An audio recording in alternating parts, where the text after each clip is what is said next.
Hey, saat neçe oldu? Maşinamı keş kılam söyle.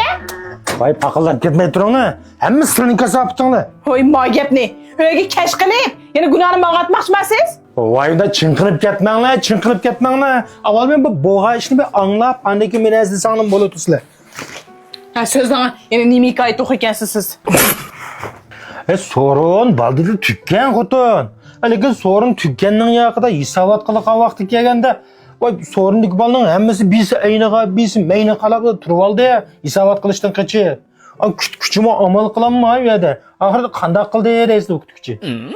He, qanday qildi? Axirda o küçükçü bir amal tapdı. Qanday amal desanglar, hammanglar telefoningda o'zingning ayolining resmini chinglar.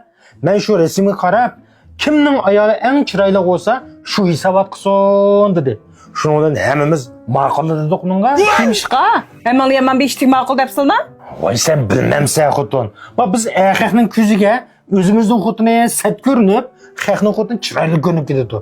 Shunga biz hammamiz shu o'zimizning xotini unda eng chiroyli bo'lib bağlanmaydi deb o'zimizga ishonchimiz olg'ashqa, hammamiz ishtir ma'qul dedik shu. He, qanday bo'ldan deyin? Shu qanday bo'libdi?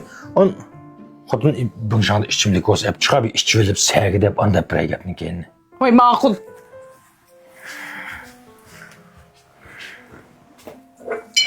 Yaman asan kapılaydı yaman. Mana. Oy.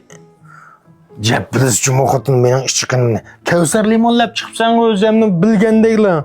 Bu nemish qamroq deyish buni. Buning miqdori yuqori chiqadi. Al limon terkujiga yempirsan. Mujna araq ichib kelgan vaqtimizda, qo'rim yegan vaqtimizda pat-pat ichib qo'ysak uni. Alamat bezim menimi sagiqlashtirdi. Qo'qoqning eng yomon dushmani deydi-ku buni. He, qanday bo'ldi oxiri? Qanday bo'ldi? Hammamiz o'zimizning xotinning rasmini ochdik telefonda. Elar kutkuchi uni selishtirdi, buni selishtirdi. 2 soatdek selishtirib, oxiri kelganda sizning xotiningiz chiroylikka davriydi deb nerizotdiga. Ki, boshqalar sizning xotiningiz chiroylikka desa, nimishga xo'sh bo'lmay xap bo'lasiz? Voy, nima xo'sh bo'ldik nimaga? So'rin degan 1200 ko'ylak bo'libdi ekan. Yenimdeki pul yetişmey. Enver'den 300 koy qazilib arantas to'lab chiqdim mana. Kim sizni menda chiroyli xotin elvasin debdikan. Bo'lib endi uncha ziyanga chidang endi. Chidamay amal qancha endi. Kim menimda chiroyli xotin elvasin debdi kesildi. Lekin ma oylab pachqirajat bergan pulim to'liq tugab ketdinglar. Bu oy chiqqichamda bizning uyning qaysi uch kilaray kiyimigicha pul vermaysildingmi menga? Qanday qilaman denglarmish oy oxirgacha. Voy, hech nim bo'lmaydi. U qoidanimcha o'zimiz tuzgan, o'zimiz o'zgarsak bo'ldi yana. Tutib turinglar. Men sizlarga 2000 ko'y aytib beray. 2000 ko'y aytvatdim. May chiqqichi meni ishlatib turinglar, yana bir oydan keyin men sizlarga aytib bermayman, ha? Voy. Xotin bu ma 2000 ko'yni ma oyda hajlaytma. Kilarali xirajdim yana beramsa ayri? Ha, unchalik tanishib tursak bo'lmaydi. Voy, nimda yaxshi.